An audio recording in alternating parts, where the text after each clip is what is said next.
ठीक है जी। मान लीजिए कुकिंग से रिलेटेड आपकी वेबसाइट है, तो यहाँ पर आप क्या लिखेंगे, कुकिंग, और यहाँ पर आप लिख सकते हैं लीव अ कमेंट। ठीक है, अभी देखिए यहाँ पे जैसे इसने बंदे ने कमेंट किया, इसने नाम लिखा, और यहाँ पर नीचे आप देखेंगे, यहाँ पर देखिएगा वेबसाइट का नाम आ रहा है। नमस्कार दोस्तों, मेरा नाम है रोबिन और आप देख रहे हैं ब्लॉगिंग आइडल हिंदी। दोस्तों, अगर आप एक ब्लॉगर हैं, यानी आप वर्डप्रेस या ब्लॉगर प्लेटफॉर्म का यूज़ करते हैं, तो आपको बैकलिंक्स की इंपॉर्टेंस का तो पता ही होगा। तो आज के वीडियो में मैं आपको बताने वाला हूं कि आप एक एक बैकलिंक्स को कैसे बना सकते हैं। तो इस वीडियो में मैं आपको वो पूरा प्रोसेस बताने वाला हूं, लेकिन उससे पहले बैकलिंक्स के बारे में कुछ ज़रूरी बातें मैं आपको बताने वाला हूं, और ये बातें आपकी पूरी ब्लॉगिंग जर्नी में आपके काम आएंगी। तो इसलिए इसको पहले ध्यान से सुन लीजिएगा, फिर हम शुरू करते हैं कि बैकलिंक्स को बनाना कैसे है। तो दोस्तों, किसी भी ब्लॉग की सक्सेस के लिए बैकलिंक्स का होना बहुत ज़रूरी है।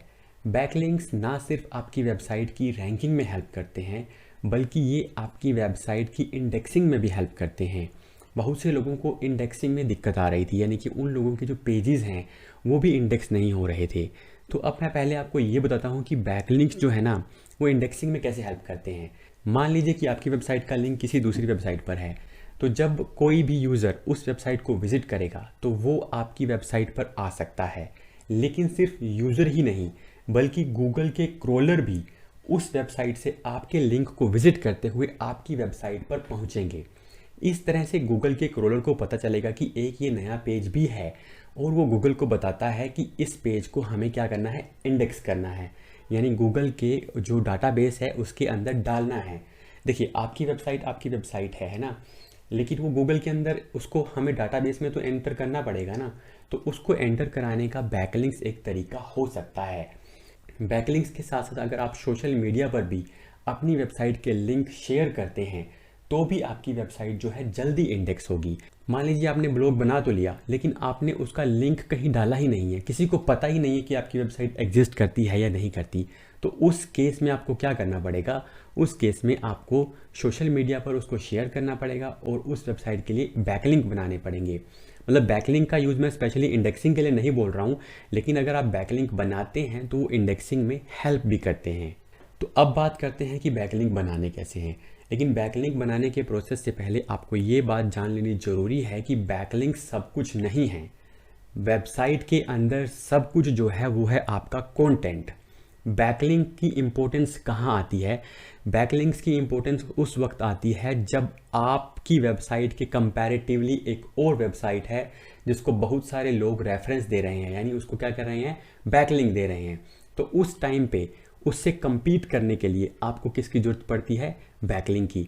लेकिन अपनी वेबसाइट को चलाने के लिए, शुरू करने के लिए और उसको कंटिन्यूसली उसी तरह से चलाने के लिए आपको चाहिए कंटेंट। मान लीजिए कि आपने बैकलिंक बहुत अच्छे बना दिए, लेकिन आपका कंटेंट उस लेवल का नहीं है, तो थोड़े टाइम के बाद आपकी वेबसाइट जो है वो ख़त्म हो जाएगी, यानी कि उसकी रैंकिंग जो है वो गिर जाएगी। इसीलिए बैकलिंक के साथ साथ कंटेंट भी इम्पोर्टेंट है। कंटेंट आपकी वेबसाइट को हेल्प कैसे करता है? देखिए, गूगल जो चाहता है कि आपने ऐसा कंटेंट लिखा हो कि दूसरी वेबसाइट वाले जब अपना कंटेंट लिख रहे हो, तो अगर उन्हें किसी रेफरेंस की ज़रूरत पड़े तो वो आपकी वेबसाइट का रेफरेंस दे दें। यानी कि इसको नेचुरल बैकलिंकिंग बोलते हैं वैसे तो। ठीक है, तो यानी कि उस लेवल का आपको ने कंटेंट लिखना है कि लोग आपके उस कंटेंट को रेफरेंस देना चाहें। तो यहाँ पर मैं जो रेफरेंस की बात कर रहा हूँ ना, वो मैं बात कर रहा हूँ कॉन्टेक्स्चुअल लिंक की, जो सबसे हाई लेवल के लिंक होते हैं, यानी कि जो सबसे बेस्ट लेवल के लिंक्स हैं, जो गेस्ट पोस्ट के थ्रू आप ले सकते हैं। मैं उन लिंक्स की बात कर रहा हूँ। लेकिन उन लिंक्स के अलावा भी आपको बहुत सारे ऐसे लिंक्स बनाने पड़ते हैं जिन्हें आप फाउंडेशन लिंक्स बोल सकते हैं। तो वो लिंक हैं कौन कौन से, पहले वो देख लेते हैं। तो जैसा कि आप यहाँ पर स्क्रीन पर देख पा रहे होंगे, यहाँ पर कुछ टाइप के मैंने लिंक्स मेंशन किए हैं, जैसे कि सोशल मीडिया पर पोस्ट डालना या सोशल मीडिया पर लिंक बनाना, profile backlink, comment backlink, web 2.0, business listing या फॉरम बैकलिंक। अभी कुछ टाइप के लिंक्स इसमें रह गए हैं, लेकिन जो मोस्ट इंपॉर्टेंट हैं और जो सबसे पहले आपको शुरू करनी चाहिए, सबसे पहले मैंने वो यहाँ पर लिस्ट किए हुए हैं। तो सबसे पहले हम बात कर लेते हैं सोशल मीडिया प्रोफाइल या पोस्ट की। तो ये ये तो आप देखते ही होंगे कि जितने भी बड़े बिजनेस हैं या जितने भी अथॉरिटी वेबसाइट्स हैं, उन सबके फेसबुक प्रोफाइल्स होते हैं, उन सबके ट्विटर प्रोफाइल्स होते हैं, और हर सोशल मीडिया पर उनका एक प्रोफाइल बना होता है। तो सबसे पहला जो काम करना है, सबसे पहले जो फाउंडेशनल लिंक्स हैं वो इस तरह के लिंक हैं, क्योंकि गूगल के बाद जो नंबर आता है ना पॉपुलैरिटी के मामले में, वो इन सोशल वेबसाइट्स का ही आता है। यानी कि फेसबुक है, ट्विटर है, इन सब पर बहुत सारे यूज़र्स हैं, तो आपका ये जो लिंक है ये तो होना ही चाहिए।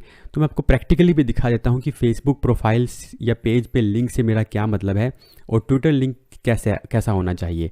तो यहाँ पर आप देखिए कि ये हमारा फेसबुक पेज है हमारी वेबसाइट का, ठीक है।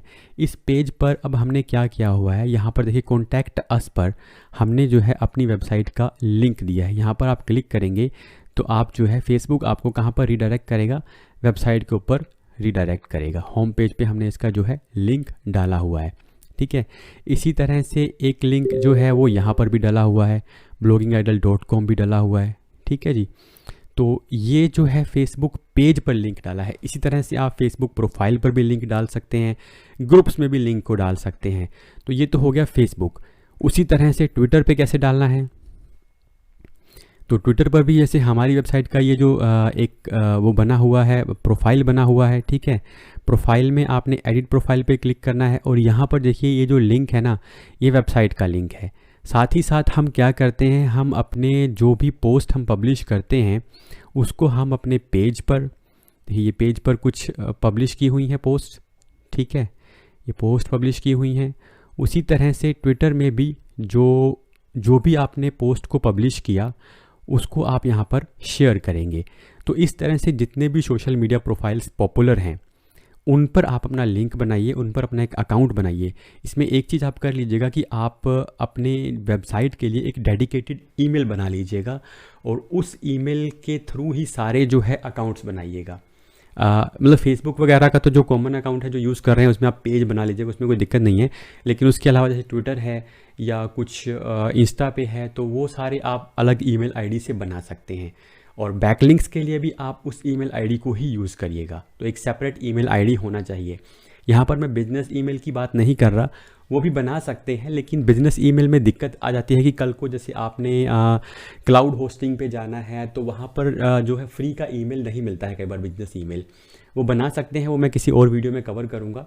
लेकिन आप एक जीमेल पे ही बना लें, और अपना जो है जो बिज़नेस का ईमेल है वो भी बना कर रख लें, लेकिन उसको अभी ज़्यादा उसमें वो ना करें, क्योंकि आप किसी और प्लेटफॉर्म पे बनाएंगे तो वो आपका इंटैक्ट रहेगा होस्टिंग वगैरह को चेंज करने के बाद भी, ठीक है। तो ये तो होंगे हमारे कौन से प्रोफाइल सोशल मीडिया के बैकलिंक्स।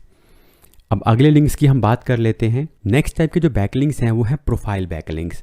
अब प्रोफाइल बैकलिंक्स का मतलब क्या है, यानी कि ये वो प्लेटफॉर्म कह सकते हैं आप जिनको आप सोशल मीडिया की तरह ही हैं, लेकिन आप उतना एक्टिवली आप मतलब अपना स्टेटस वगैरह शेयर करने के लिए यूज़ नहीं कर रहे हैं। तो उनमें जैसे कि medium.com आ जाता है जिस पे आप आर्टिकल शेयर कर सकते हैं, पिंटरेस्ट आ जाता है जिस पे आप इमेजेस शेयर कर सकते हैं, विजुअली आ जाता है जिस पर आप कोई भी फ़ोटो शेयर कर सकते हैं, या वीमियो आ जाता है जिस पर आप कोई भी वीडियो शेयर कर सकते हैं।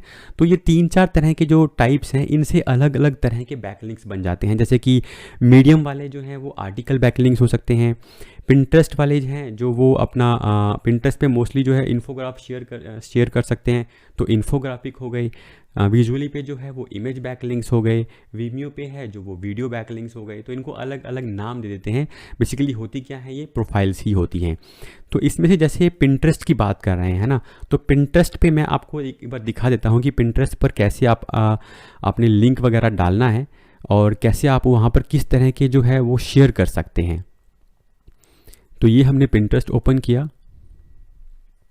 अभी हम पब्लिक प्रोफाइल पे चलते हैं, ठीक है। तो ये देखिए, ये पिंटरेस्ट पर एक हमारा प्रोफाइल बना हुआ है, और उस पर हमने ये जो एक लिंक है, ये होम पेज का लिंक होता है। जनरली जो मेन प्रोफाइल में जो लिंक होगा ना वो होम पेज का ही होता है। बाकी जो पोस्ट में आप शेयर करेंगे वो आप अलग अलग पेजेस को ही शेयर करेंगे। और उसके बाद ये देखिए, हमने ये नीचे जो है ये कुछ इमेजेस बनाई हुई हैं और उनको शेयर किया हुआ है।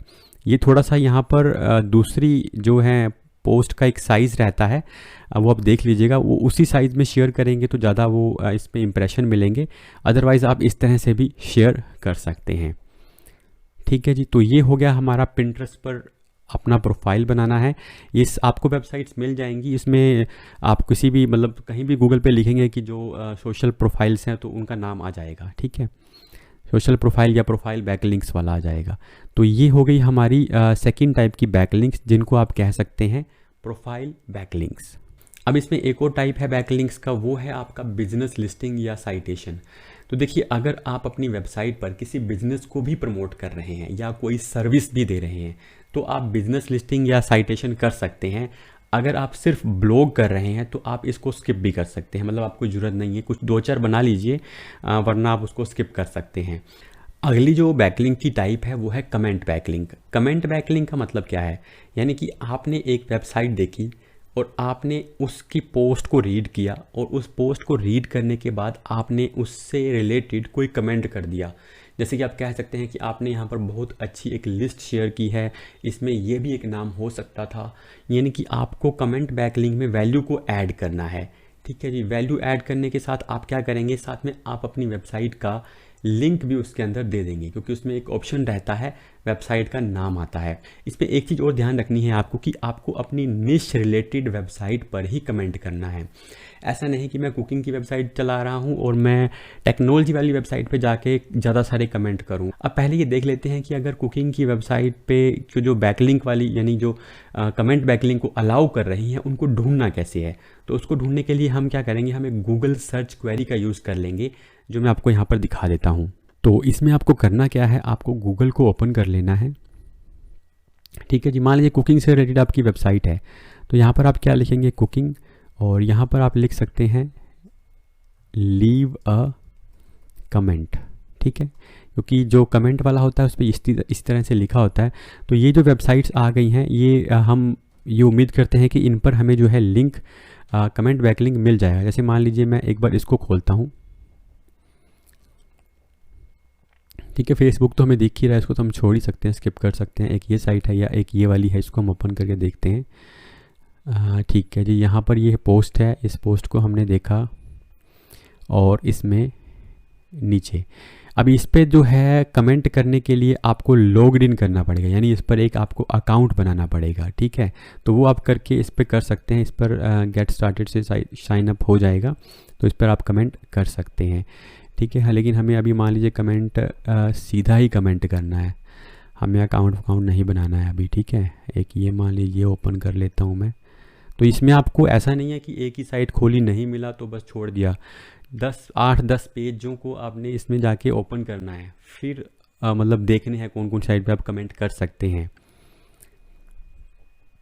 और एक चीज़ और मैं आपको बता दूं कि जैसे आप अपनी वेबसाइट के लिए पब्लिशिंग का एक शेड्यूल बनाते हैं ना, वैसे ही आपको बैकलिंकिंग का भी एक शेड्यूल बनाना पड़ेगा। पब्लिशिंग का शेड्यूल अगर आपने नहीं बनाया है, मान लीजिए कि हाँ आप लोग तो ऐसे हम सोचते हैं कि कभी कभी हम पब्लिश कर देंगे, तो वो फिर वो एक बिज़नेस टाइप में मतलब वो आपका ब्लॉग कन्वर्ट नहीं हो पाएगा। आपको एक प्रॉपर शेड्यूल बनाना चाहिए कि मैं एक वीक में 2 या 3 या एक महीने में 8 से 10 जो है पोस्ट जो है पब्लिश करूँगा। उसी तरह से बैकलिंक के लिए भी आपको करना चाहिए कि मैं एक वीक में या 2 हर रोज़ या कुछ ऐसे 3 या 4 बैकलिंक्स इस तरह के बनाऊंगा, फिर इस तरह के बैकलिंक्स मुझे बनाने हैं, ठीक है। तो हर रोज़ या कुछ हफ्ते में 2 या 3 दिन आपने बैकलिंक्स के लिए उसको देने हैं, ठीक है। तो मान लीजिए ये एक ब्लॉग है, इसमें हम नीचे देखते हैं कि क्या कमेंट हम कर सकते हैं, ठीक है। तो यहाँ पर ऑप्शन आ रहा है, लेकिन यहाँ पर आपको वो कमेंट लिखना है, यहाँ पर नाम लिखना है, ईमेल लिखना है और ये वेबसाइट को यहाँ पर एंटर कर देना है, ठीक है। अभी यहाँ पर कोई कमेंट नहीं है तो आप यहाँ पर कमेंट कर सकते हैं। और ऐसे ही एक ये जो है ब्लॉग है, इसमें भी देखिए, इसमें देखिए कुछ कमेंट किए हुए हैं ऑलरेडी, है ना, तो यहाँ से क्लियर हो जाएगा। अभी देखिए यहाँ पे जैसे इसने बंदे ने कमेंट किया, इसने नाम लिखा और यहाँ पर नीचे आप देखेंगे, यहाँ पर देखिएगा वेबसाइट का नाम आ रहा है। तो ऐसे आप इसमें कमेंट करके अपनी वेबसाइट का नाम एंटर कर सकते हैं। और यहाँ पर देखिए अनिल कुमार जी ने कमेंट किया है, तो यहाँ पर इन्होंने अपने पूरे ब्लॉग का जो है ना इंटरनल पेज का यूआरएल दे दिया है, तो ऐसा भी आप कर सकते हैं, ठीक है जी। तो ये हो गया हमारा कमेंट बैकलिंक आपको कैसे बनाने हैं। अगला जो बैकलिंक का टाइप मैं आपको बताने वाला हूँ वो है वेब 2.0 बैकलिंक। अब वेब 2.0 बैकलिंक वो बैकलिंक होते हैं जहाँ पर आप एक मतलब ब्लॉग ही बनाते हैं, लेकिन आप डोमेन में उस वेबसाइट का जो है नाम यूज़ करते हैं। जैसे कि ब्लॉगर पर जो वेबसाइट जो आप वेब 2.0 लिंक बनाएंगे, मतलब जो ब्लॉग बनाएंगे, उसका जो यूआरएल होगा वो कैसे होगा, जैसे cooking.blogspot.com। जो लोग ब्लॉगर फ्री में यूज़ करते हैं उनको पता होगा कि .blogspot.com उसमें आता है। तो इसी तरह से wordpress.com पर भी है। आप ब्लॉग बनाएंगे तो उसका नाम कैसे होगा, cooking.wordpress.com। wordpress.org अलग है, वो हम जो वर्डप्रेस पेड यूज़ करते हैं उसके बारे में बात कर रहे हैं, लेकिन जो ये फ्री वाला होता है वो wordpress.com होता है। तो उसमें क्या करना है, उसमें आपको छोटा सा एक आर्टिकल लिखना है और उस आर्टिकल के अंदर आपको अपनी वेबसाइट का एक लिंक देना है। तो ये सारे जो लिंक्स होंगे इनको हम बोलेंगे वेब 2.0।